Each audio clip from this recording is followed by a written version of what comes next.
Scoppia la polemica dopo l'ennesima rissa in via Leopardi a Udine. I residenti si lamentano per lo spaccio e la prostituzione. Il sindaco Fontanini chiede l'utilizzo maggiore di Daspo e norme più severe.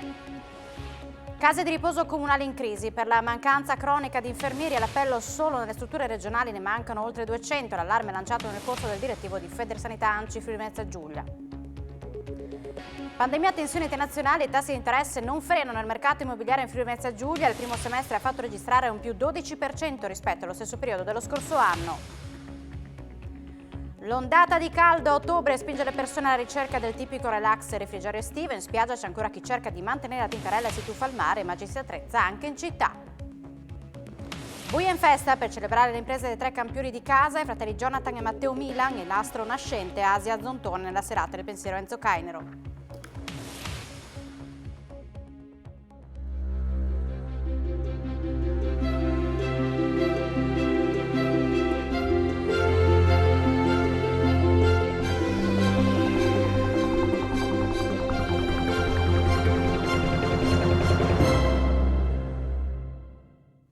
Buonasera, ben ritrovati a un nuovo appuntamento con l'informazione di Telefriuli. Dopo la rissa di ieri pomeriggio in via Leopardi a Udine scoppia l'ennesima polemica tra i commercianti di Borgo Stazione. Qui, dicono ai microfoni di Telefriuli, continuamente scoppiano litigi tra bande di stranieri. Spaccio e prostituzione sono all'ordine del giorno e le forze dell'ordine non sempre intervengono.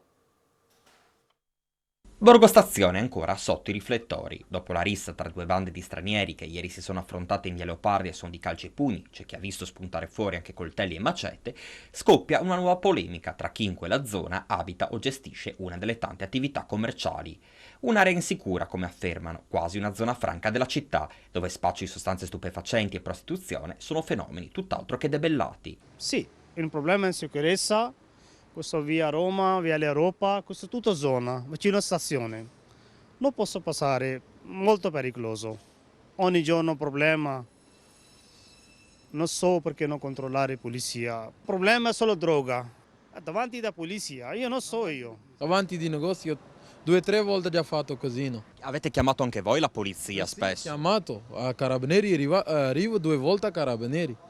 A cosa fanno? Niente. Poi è una situazione di tutti i giorni, dalla mattina alla sera, spaccio di droga, prostituzione, proprio una cosa allucinante. Avete chiamato spesso le forze dell'ordine? Sì, ma le chiamiamo, ma loro sono impegnati per incidenti. Tutti i giorni le stesse ragazzi, sono 5 gatti con le stesse, capito? Qua in via Roma siamo proprio disperati. E voi chiamate la polizia, le forze dell'ordine? E loro non vengono. E quando loro vengono, loro spariscono. Addirittura si mettono sotto le macchine, capito? E le cose vanno avanti già da 5 anni più o meno. Intanto, dopo la rissa di ieri pomeriggio, sono 5 le persone arrestate, per le quali però non è ancora stata fissata l'udienza di convalida. Dire che i controlli non ci sono e che le forze dell'ordine non intervengono tempestivamente in caso di necessità è falso. La zona del quartiere delle Magnolie, viste le criticità palesate, è presidiata spesso e volentieri dalle forze dell'ordine con servizi di controllo congiunti e anche straordinari sia di giorno che di notte. Quanto trapela oggi dalla questura di Udine dopo le proteste di residenti e commercianti di Borgo Stazione. Gli interventi di forze dell'ordine e polizia locale, come dimostrato dall'attività svolta ieri pomeriggio, aggiungono dalla questura, sono sempre tempestivi. Utilizzo maggiore dei Daspo, norme più severe e maggiori tutele per le forze dell'ordine. Lo chiede il sindaco di Udine, Pietro Fontanini, che stamattina ha espresso solidarietà agli agenti della polizia locale di Udine dopo la rissa di ieri. Ha amareggiato il comandante della polizia locale del Longo. Noi veniamo indagati e le persone che arrestiamo il giorno dopo sono libere. Io oggi sono venuto qui proprio per dire al nostro comandante e a tutti i suoi agenti che il Comune è vicino, che il Comune vuole che in quest'area della città sia riportato l'ordine, li ringrazia per la loro presenza, massima solidarietà, però chiediamo anche alle altre forze di polizia, alla Polizia di Stato, ai Carabinieri e in particolare a chi ha in mano l'ordine pubblico della città, che non è il sindaco, ma sono altri organismi, di essere più determinati con misure efficaci per riportare sicurezza in quest'area della città di Udine. Questo clima di disordine sociale deve assolutamente finire e quindi chiediamo a tutti le autorità che hanno competenza in questa cosa a tutti i livelli di intervenire in modo deciso per consentire appunto una vita serena ai residenti di questa zona di Udine. E finché abbiamo queste norme non è che riusciamo a fermare questi fenomeni e se continuiamo a essere indagati noi che tuteliamo la sicurezza pubblica mentre quelli che arrestiamo il giorno dopo sono fuori per strada, voi capite che c'è qualcosa che non funziona. La giunta di destra non ci provi nemmeno a scaricare su qualcun altro la responsabilità per gli episodi di violenza che quasi ogni giorno si verificano a Udine. Governano la città e la regione da anni, la Lega e Forza Italia partecipano al governo nazionale anche in questo momento. A parlare è la consigliera comunale di Udine del Partito Democratico Eleonora Meloni. La destra afferma la responsabilità di una degenerazione, di uno sfilacciamento del tessuto sociale di Udine, di una finta sicurezza a base di telecamere e facce da cattivi, di zero misure di integrazione, di promesse fatte in campagna elettorale non mantenute. Si chiedono piuttosto, conclude Meloni, dove hanno sbagliato e cosa possono fare loro nei ruoli che occupano. La Giunta regionale ha annunciato una nuova norma per cambiare la prospettiva dell'accoglienza, limitando l'impatto dei flussi irregolari. Intanto la Commissione Consigliare regionale ha approvato la proposta di modifica della legge nazionale sui ricongiungimenti. La sesta commissione del Consiglio regionale ha approvato la proposta di modifica della legge nazionale sull'attuale norma sui ricongiungimenti familiari. In particolare si punta ad un aumento del reddito che deve percepire lo straniero e il tipo di contratto di cui è in possesso per poter far venire la propria famiglia in Italia. La proposta è la sintesi della norma promossa dal sindaco di Monfalcone Anna Maria Cisint e dalla Giunta. Il nodo è legato agli stranieri che hanno un reddito troppo basso e si trovano a doversi appoggiare al sistema di welfare dei comuni che non sono in grado di reggere all'impatto. Critiche da parte delle opposizioni con Furionsel che parla di una proposta crudele, concetti condivisi anche dal Movimento 5 Stelle, dal Partito Democratico e da Patto per l'Autonomia. Sul tema immigrazione non mancano le polemiche da parte dell'assessore Pierpaolo Roberti che chiede al nuovo governo maggiori controlli ai confini annunciando che entro la fine della legislatura arriverà in aula anche una nuova legge promossa dalla Giunta. E che cercherà di cambiare la prospettiva rispetto all'attuale legge che era stata predisposta dalla precedente amministrazione, dove non si parla più di accoglienza ma di come limitare l'impatto invece di questi flussi irregolari che non dovrebbero arrivare, ma quando arrivano devono essere almeno limitati nei loro impatti negativi sul territorio. Siamo alle notizie di cronaca, partiamo da uno scontro frontale avvenuto questo pomeriggio tra un furgone e una macchina lungo la strada regionale 352 tra Terzo e Aquileia. Le cause sono al vaglio dei carabinieri della compagnia di Palmanova. Ad aver avuto la peggio è stato l'automobilista, un uomo di 37 anni di Palmanova, trasportato all'ospedale di Udine. Leso il conducente del furgone, un cittadino albanese di 47 anni. Stava parcheggiando la propria auto quando, per causa in corso di accertamento dai carabinieri del radiomobile, una donna è finita tra la scarpata e l'alveo del torrente ai piedi del lago inferiore di Fusine, riportando diversi traumi. Sempre rimasta cosciente, è stata tempestivamente assistita dal personale del 118, coordinato dalla Sores. Poi è uscita dalla macchina grazie all'aiuto dei vigili del fuoco, è stata stabilizzata e quindi è ritrasportata all'ospedale di Tolmezzo. 2 persone sono rimaste ferite in un incidente stradale accaduto questa mattina a Udine in via Zanussi. Per causa in corso di accertamento da parte della polizia locale, un motociclista ha investito una donna che stava camminando, quest'ultima ha riportato lesioni serie al bacino e alle gambe, è stata trasportata in volo all'ospedale Santa Maria della Misericordia di Udine. Sul posto la Sores ha inviato un'ambulanza con la quale è stato trasferito nello stesso nosocomio anche il motociclista che ha riportato traumi alla parte alta del corpo.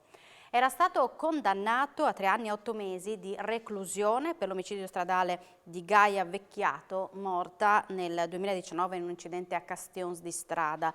La Cassazione conferma la pena inflitta a un cittadino marocchino di 25 anni residente a Remanzacco.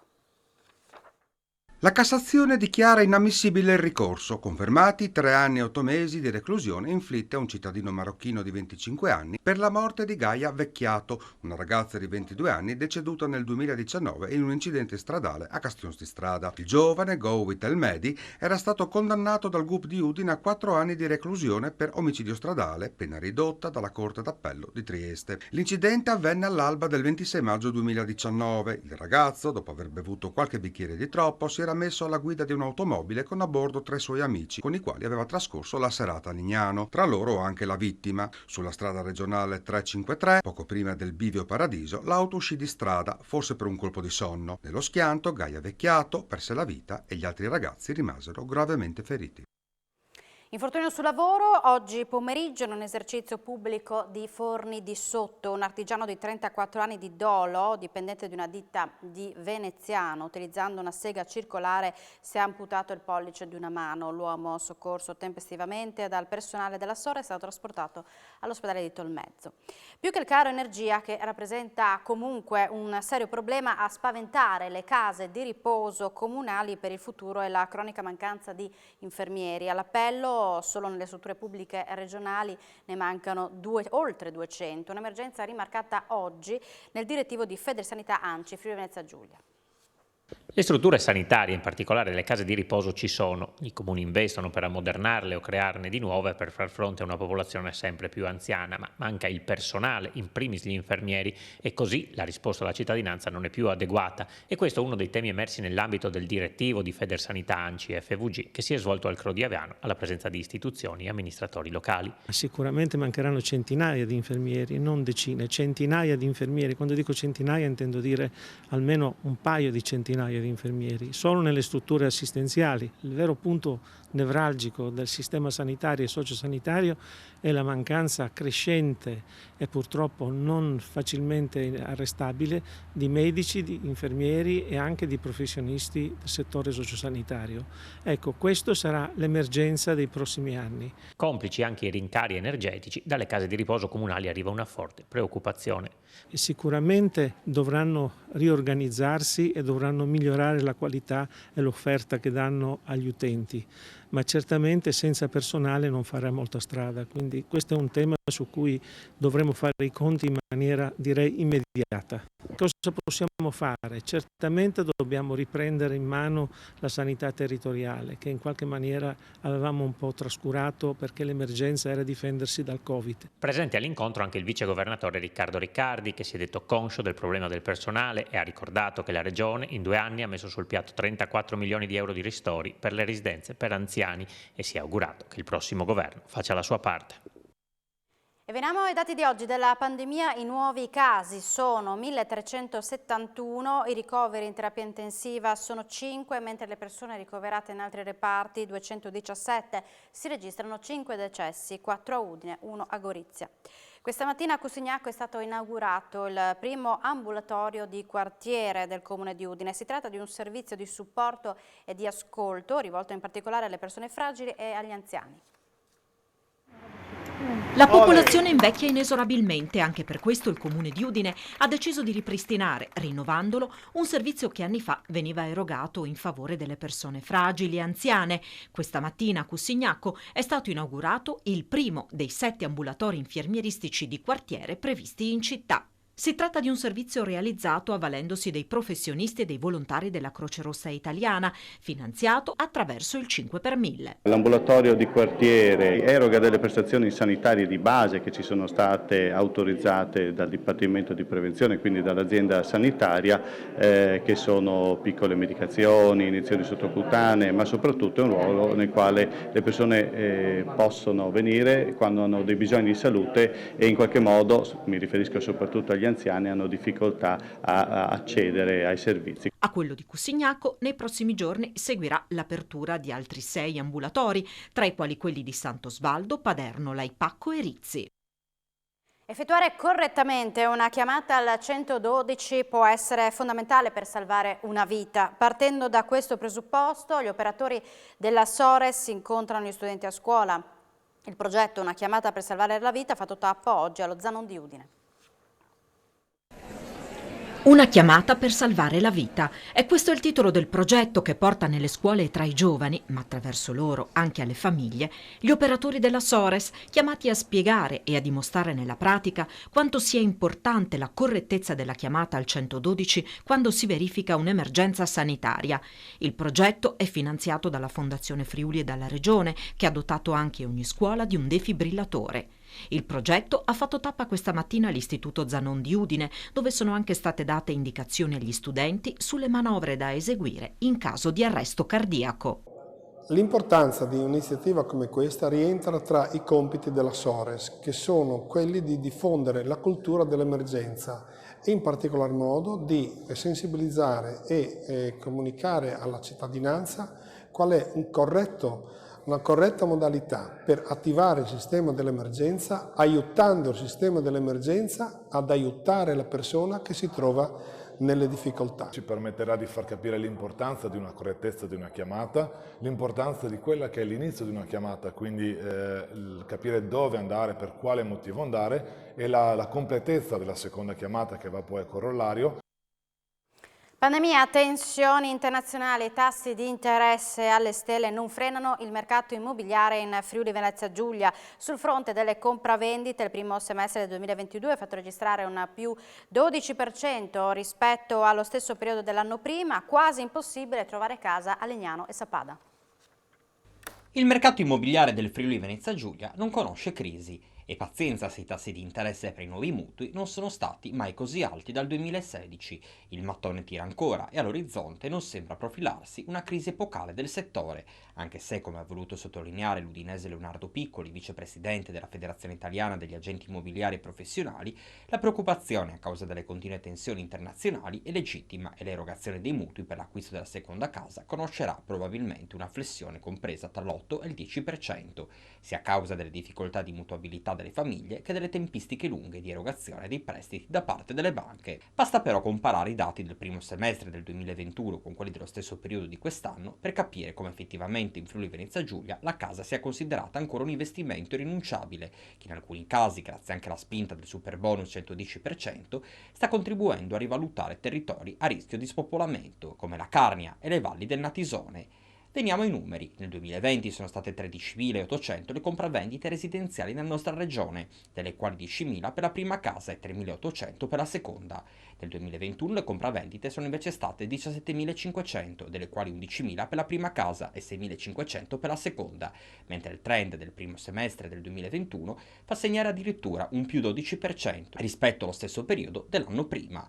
Tra le mete più ambite dove trovare casa sembra ormai impossibile, o quasi, Svetta Lignano, seguono Sappada e Forni di Sopra. Alloggi difficili da trovare in porto per le locazioni destinati a subire incrementi significativi inducono il Consiglio degli studenti dell'Università di Udine a sollecitare gli enti preposti a trovare soluzioni immediate per trovare alternative alla casa dello studente di Via Lungheria inutilizzabile dal 2017. Ritornare alla casa dello studente di Via Lungheria a Udine, chiusa nel 2017 per lavori di ristrutturazione, è sempre più un miraggio. Il Consiglio degli studenti dell'Ateneo Friulano sollecita Regione e Comune a trovare una soluzione che vada al di là del sostegno economico per pagare il canone d'affitto. Dal 2017 noi chiediamo delle soluzioni appunto perché è vuota, questi 260 posti sono coperti da delle borse di studio aggiuntive per gli studenti che devono rivolgersi al privato ai convitti per trovare alloggio. Gli affitti nell'ultimo anno si sono alzati molto per una camera singola e anche per una camera doppia. Andiamo dai 200 ai 300 euro, ma possono salire anche di più e comunque c'è poca offerta e questo è il problema. La Regione adesso ha recentemente siglato un contratto per la costituzione degli alloggi per gli studenti in Viale Europa Unita. Noi abbiamo già dichiarato che questa soluzione per noi non è la migliore soluzione, anche perché non siamo mai entrati all'interno delle trattative, ma per noi non è la migliore, soprattutto da un punto di vista economico, e per questo insomma noi chiediamo appunto un confronto e è quello che ci auspichiamo per il futuro e per le scelte che ci saranno. Gli atti dell'inchiesta giudiziaria sulla New Financial Technology, società di diritto inglese che proponeva investimenti in criptovalute con interessi nell'ordine del 10% mensile, saranno trasmessi dalla Procura di Pordenone a quella di Treviso, che ne ha rivendicato la competenza territoriale. Lo ha reso noto oggi il procuratore capo di Pordenone, Raffaele Tito. La decisione è stata presa in seguito ad alcuni incontri di coordinamento investigativo. La Procura questura segnala che il numero dei clienti coinvolti si dovrebbe aggirare intorno ai 4.000. Il ammontare della raccolta fu pari, secondo il racconto di uno dei protagonisti, a non meno di 100 milioni di euro. Un volume del 600 in lingua francese di carattere dottrinale e religioso di San Girolamo è stato consegnato al direttore della Biblioteca della Curia dell'Ordine dei Gesuiti di Roma dai Carabinieri del Nucleo per la tutela del patrimonio culturale di Udine. Il libro è stato riconsegnato al termine di un'indagine coordinata dalla Procura della Repubblica di Gorizia, intrapresa dopo il monitoraggio dei canali di e-commerce finalizzato alla ricerca di libri antichi illecitamente commercializzati. Il volume era stato infatti messo in vendita su una piattaforma commerciale da un privato residente nel capoluogo isontino. L'annuncio di vendita era stato pubblicato per conto di un amico di San Donà di Piave, che a sua volta ne era entrato in possesso dopo aver sgomberato una cantina privata. La politica e il ruolo degli esponenti del Friuli Venezia Giulia riconferma nei ruoli di capogruppo per il senatore Luca Ciriani di Fratelli d'Italia e per la deputata Deborah Serracchiani nel PD. Il Movimento 5 Stelle non ha puntato sull'ex ministro Stefano Patuanelli. Attesa ora per la formazione del governo, dove non ci saranno ministri della nostra regione. In lizza per un ruolo da sottosegretario ci sono però Rizzetto, Gava e Savino. Imminente, forse già entro il weekend, è questa la deadline per il nuovo governo, la cui formazione è agitata dalle ultime dichiarazioni di Silvio Berlusconi, che ha fatto sapere ai suoi di aver riallacciato i rapporti con Putin. La premier in pectore, Giorgia Meloni, cerca di buttare acqua sul fuoco e se la lista dei ministri è ancora da limare c'è la certezza che non ci sarà un esponente del Friuli Venezia Giulia a guidare un dicastero. Il pordenonese Luca Ciriani non farà parte della squadra di governo dopo la riconferma a capogruppo in Senato per Fratelli d'Italia. Il politico friulano oggi si è detto in attesa delle decisioni del Presidente della Repubblica. Spero che alla fine questa telenovela, i totoministri, le trattative, le dichiarazioni vere e false possano finire presto. Ha sottolineato, è molto più importante, dare un governo al Paese. E a proposito di capigruppo, il PD alla Camera ha puntato ancora sull'ex Presidente del Friuli Venezia Giulia, Deborah Serracchiani, pronta a guidare i Dem a Montecitorio. Serracchiani non ha mancato di rimarcare come le dichiarazioni di Berlusconi e del neopresidente della Camera Fontana destabilizzano la credibilità della politica estera italiana. Nessun ruolo guida invece per l'ex ministro triestino Stefano Patuanelli. Al Senato il Movimento 5 Stelle ha puntato su Barbara Floridia come capogruppo. Quanto ai parlamentari friulani, hanno qualche chance di occupare un posto da viceministro o sottosegretario i deputati Walter Rizzetto di Fratelli d'Italia e la leghista Vania Gava, già sottosegretario all'ambiente e alla transizione ecologica nel governo Conte 1 e Draghi, e nonostante la non elezione potrebbe tornare in gioco anche Sandra Savino di Forza Italia. All'Università di Udine ritorna un servizio delle politiche attive dell'Ateneo per favorire l'incrocio tra la domanda e l'offerta di opportunità professionali. Le figure maggiormente ricercate sono quelle in ambito scientifico, seguite dall'economico e umanistico. Favorire l'incrocio tra la domanda e l'offerta di opportunità professionali è lo scopo del mercoledì del placement che torna a Palazzo di Topo Wasserman, organizzato dall'Università di Udine in collaborazione con la Fondazione Friuli. Presente oltre a 4 aziende, CV Bank, Gruppo Bancario Credit Agricole Italia, Rotas Italia e Tennant Company, anche Adecco con 30 posizioni aperte. Profili maggiormente richiesti? Tutto il mondo comunque scientifico e ingegneristico rimane sempre in auge, la parte sicuramente dell'information technology, quindi studi particolarmente legati al mondo dell'informatica, anche comunque diciamo materie umanistiche, anche per il nostro stesso staff interno, insomma valutiamo anche persone che scelgono e intraprendono percorsi di materie umanistiche, sicuramente insomma attraverso anche percorsi di formazione che spesso le aziende sempre di più mettono in atto. L'Università di Udine con il mercoledì del placement intende continuare a essere un punto di riferimento sia per le aziende desiderose di attrarre i giovani talenti sia per i laureandi e laureati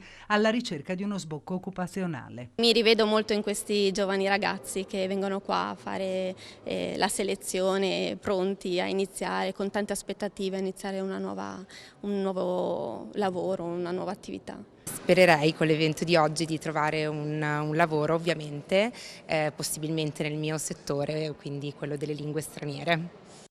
L'ondata di caldo di questi giorni spinge le persone alla ricerca del tipico relax e refrigerio estivo. In spiaggia a Lignano c'è ancora chi cerca di mantenere la tintarella e si tuffa in mare, ma ci si attrezza anche in città.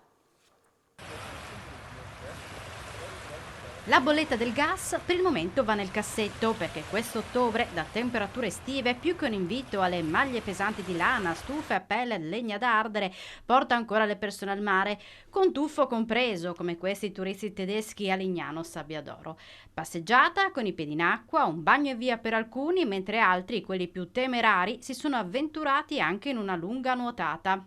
L'ondata di caldo spinge le persone alla ricerca del tipico relax e refrigerio estivo. Lungo la spiaggia c'è ancora chi cerca di mantenere la tintarella, ma anche in città, a Udine, al Parco del Cormor, c'è chi si attrezza per prendere qualche raggio di sole.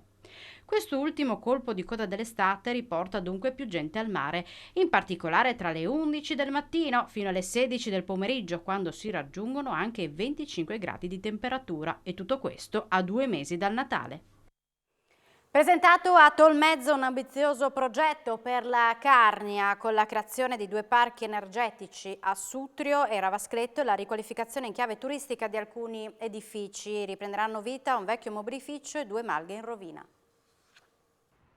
Un investimento importante per crescere ancora a livello turistico. Sutrio e Ravascletto potranno contare su 2 nuovi parchi energetici che si andranno a sommare ai 3 già previsti a Pordenone, Trieste e Reana del Roiale. Quindi avremo delle zone molto interessanti della montagna che verranno rivitalizzate e rese autonome dal punto di vista dell'energia e anche per la divulgazione della cultura ambientale, oltre a un turismo lento. Il sindaco di Sutrio, Maglio Mattia, e quello di Ravascletto, Ernest Crignis, hanno parlato di progetti ambiziosi che possono dare slancio all'economia della montagna carnica e hanno perciò ringraziato la regione anche per il contributo economico con cui ha reso possibile l'acquisizione delle aree.